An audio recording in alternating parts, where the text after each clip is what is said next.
Hello everyone, welcome to Cribwolf Talks. My name is Lino, Fera, the host of Cribwolf Talks. For those tuning in for the first time, the Intentional Community Consortium, the ICC, held a housing conference with various members of our federal government in our nation's capital, Ottawa, Canada, on March 2024.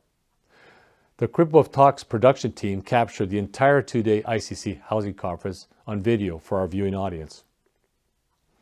The ICC housing conference was initiated with the purpose of collaboration with members of Parliament, senators, and ICC members to discuss the housing shortage with reference to the National Housing Strategy.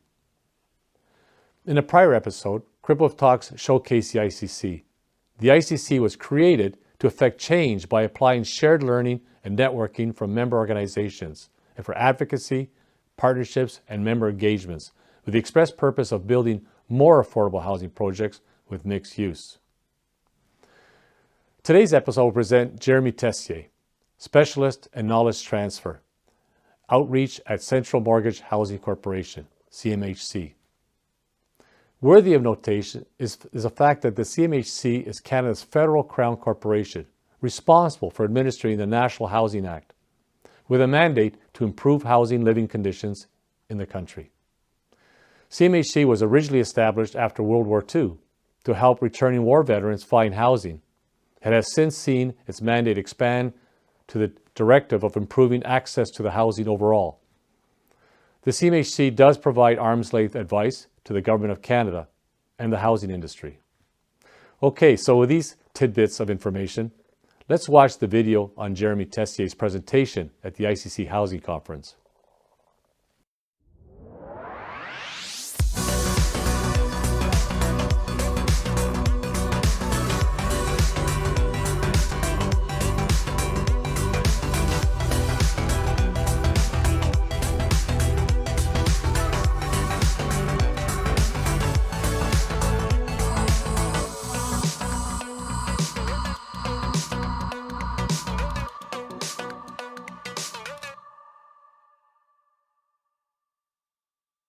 My name is Jeremy Tessier. I'm based out of Toronto, and I cover the Ontario region as a knowledge transfer specialist for the outreach team. And so what that involves is coming to these events, letting folks know about our programs, letting folks know about what's available, and keeping our partners up to date with the latest information from the CMHC so that you can act with the full knowledge of what's available currently for our programs. That's a big part of what we do in outreach. And we also have kind of a component that's, more about capacity development. So knowledge is great, information is great, but how can you act on that information? How can we play a role of bringing folks together and making sure that that knowledge is mobilized towards development, right? So that's another aspect of what we do. So I realize it's kind of early in the morning for the type of presentation I'm going to throw at you, which is talking about programs and numbers and that kind of stuff. So hopefully the coffee's kicked in. But the main takeaway should be that, if you don't retain anything about the specifics of the funding opportunities, that you can always reach out and that we can work together to find the best program, to find the best avenue to channel your ambitions and the projects you want to move forward. I just want to talk a bit about the values behind the National Housing Strategy. And obviously it's a large sum of money. It's 82 plus billion now. That's been allocated to the National Housing Strategy, of which about half is dedicated to modernization and construction of affordable housing and housing in general. But that funding comes with values attached to it, right? So we hear a lot in the news about how we need to build an additional 3.5 million units to bring the market back to equilibrium. So we have this aspect of the work at the CMHC that's based on market and making sure that the market is in a state of equilibrium. But there are some folks that will never access market housing, and they need housing now. And so that's when we think about people, we're thinking about who are these priority groups that we can house and make a difference in their lives. And so that's a big part of the values behind the National Housing Strategy.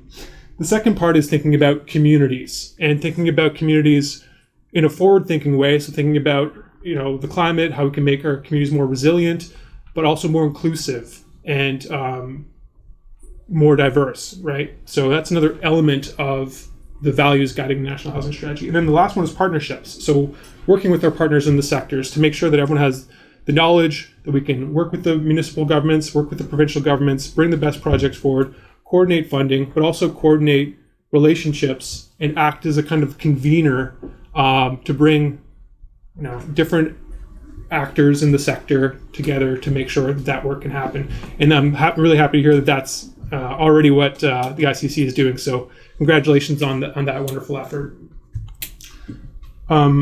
So the CMHC, we're not the ones building the housing, right? We provide the financing. And the way I like to talk about this is thinking about we're providing financial incentives so that our partners can deliver on social outcomes. And so most of our programs have some element of affordability, energy efficiency, accessibility, but we also prioritize things like proximity to amenities, right? Building communities that are walkable, for example, or have access to transit and other services nearby. And then thinking again about partnerships. And so in exchange for those things, we offer low interest rates, low equity requirements, longer amortization periods, lower debt coverage ratios, and longer loan terms. Just kind of as an aside, I want to give you an update about the Housing Accelerator Fund, because this was kind of a new avenue for the CMHC. It was launched just over a year ago, March 17th, 2023, and this was focused directly on municipalities to incentivize them to speed up the developmental process, to reduce application timelines, to get more permits out there so that more units can be created and reduce the burden that developers face vis-a-vis municipal approvals and that kind of thing. So that was part of it, if you look on the left. But then on the right side, we also had values attached to this that are in line with the National Housing Strategy. So thinking about developing complete communities. So the minister did say at one point that if you're going to get Housing Accelerator Fund financing, you have to do away with exclusionary zoning. So no more exclusive single-family home communities. We have to be able to build diversity into our communities, right? And thinking about, making these communities affordable, inclusive, right? Thinking about how we can build walkable communities, build communities that are close to amenities so people can live and stay in their communities over time and not be displaced. And then finally, thinking again about the climate impacts of building for the future. So, and just one last thing. So 17 communities across Ontario did receive Housing Accelerator funds. London was the first.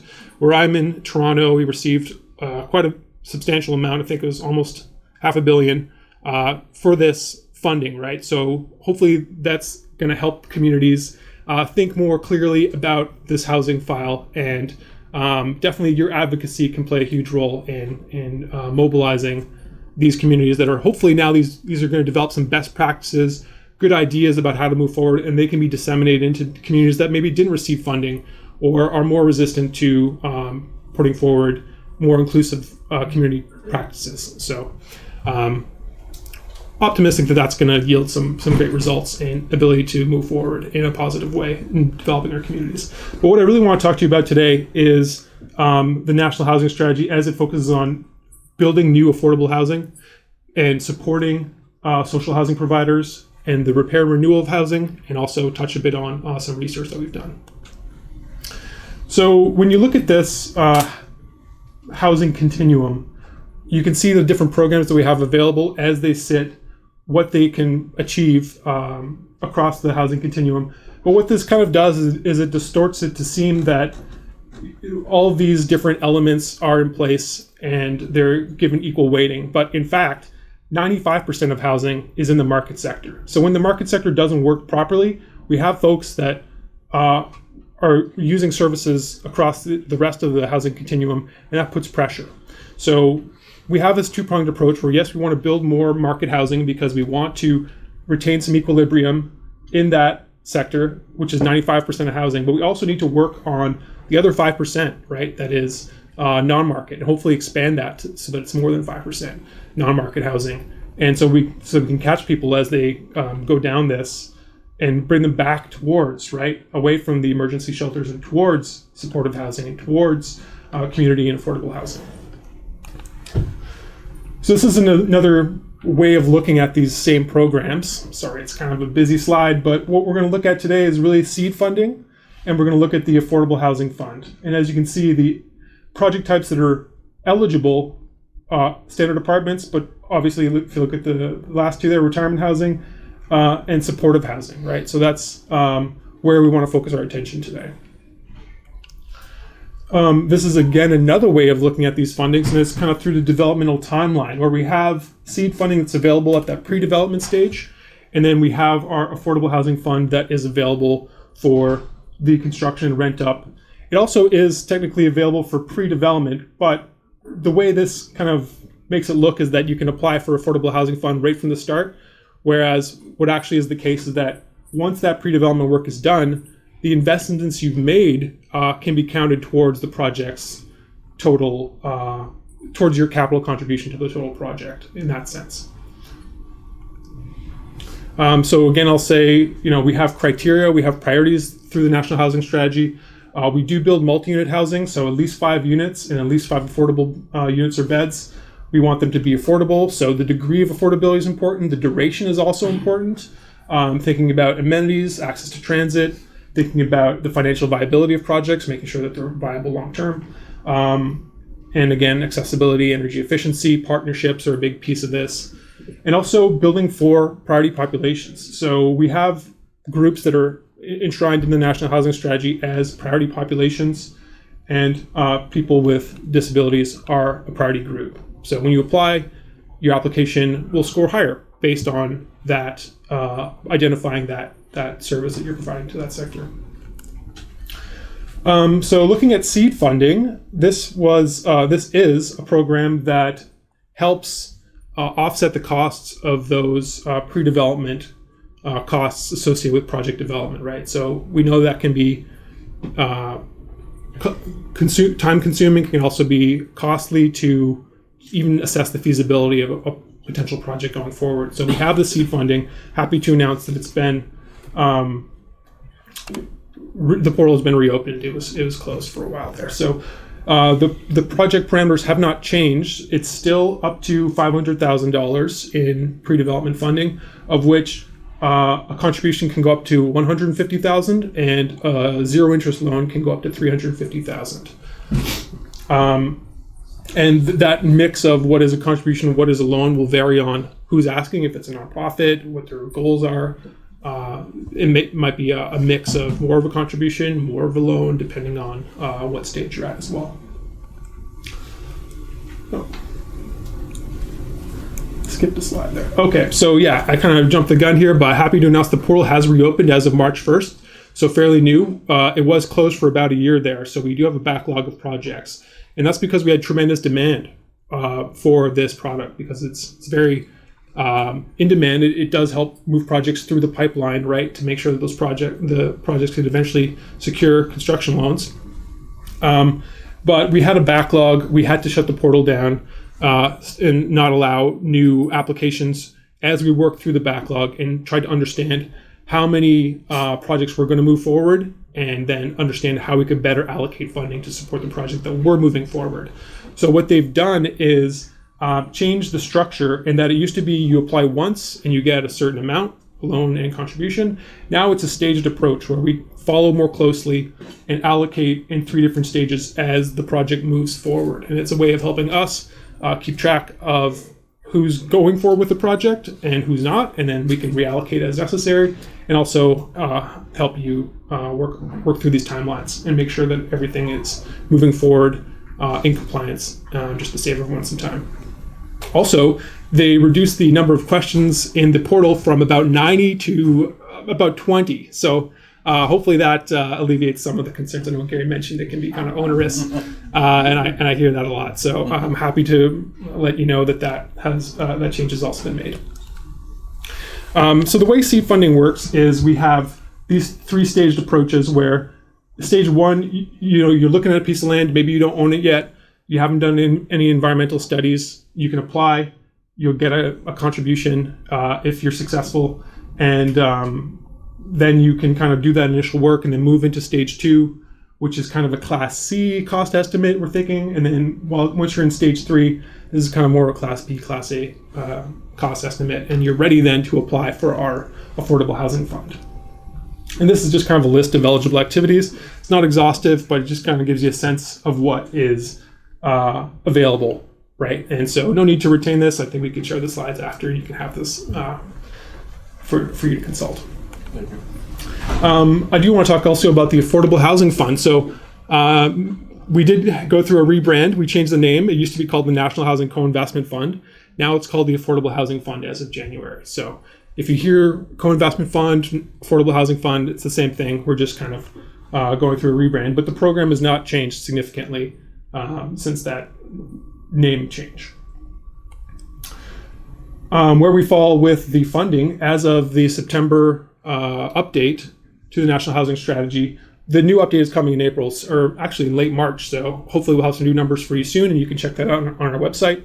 But we do have 13.7 allocated to this co-investment fund. I'd still do it too. The Affordable Housing Fund, of which we've only allocated 7.5. So lots of room for new projects, and I encourage you to, don't feel that there's no money left. There's lots of money left. And there was also in the fall economic statement an additional $1 billion announced to be allocated in 2025, 2026 to the Affordable Housing Fund. So we have units committed, units repaired, and we are, I would say, on target, on track.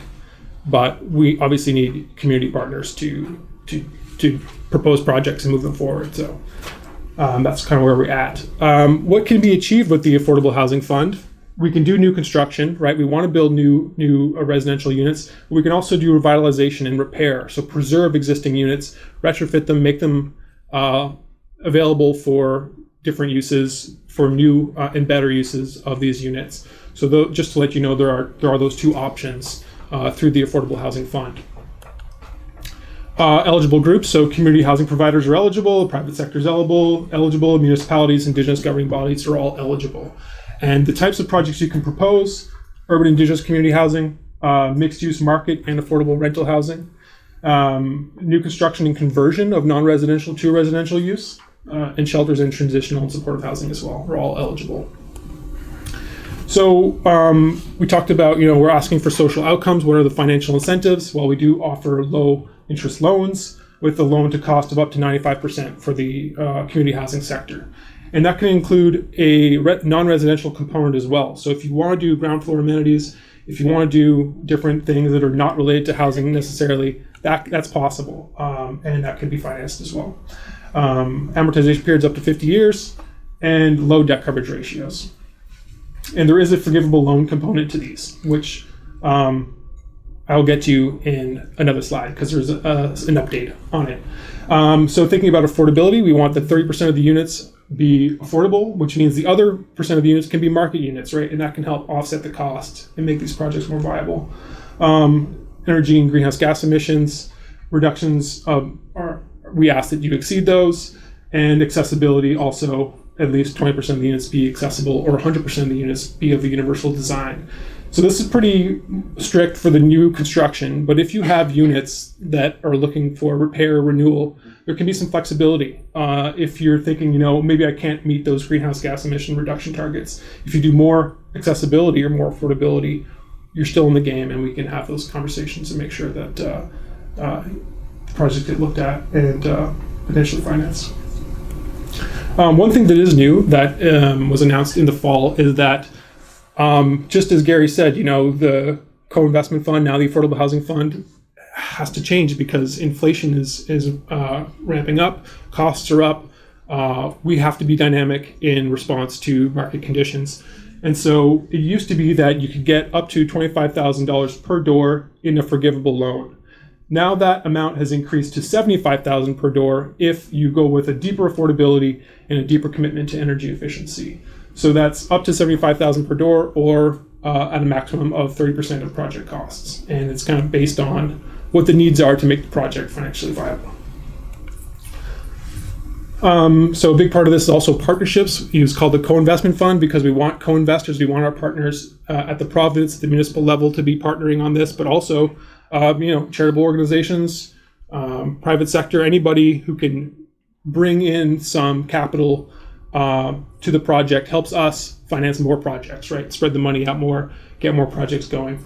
And those contributions can be capital contributions, but they can also be in-kind contributions. So if the municipality is speeding up developmental approvals, if they're lending a hand with land acquisition, those kinds of things can be counted as a partnership contribution. So the way these, you would have to submit an application, and the prioritization happens along these hopefully very familiar lines by now: affordability, accessibility, energy efficiency, and social inclusion, which I think is great. I'm talking to a good group of people to talk about social inclusion today. So, having integrated supports and services for tenants will also help with application prioritization. This is a project outside of Ontario I thought I'd bring to your attention. It was in Shawinigan that was funded in partnership with the CMHC. So 12 affordable units. This was a really great community effort put forward by some residents. They talked to the municipality. The municipality was on board. They were able to secure some seed funding. They were able to secure $850,000 in affordable housing fund. And then the province kicked in a huge contribution of $1.5 million with the city of Shawinigan as well. So great mobilization of that community to get access to those funds.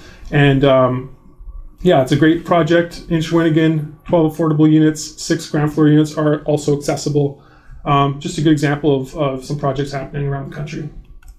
And another one I want to talk about, I think the folks are here today from Toronto, so correct me if I'm wrong, but this is another interesting project that I hadn't really seen before, where this is part of...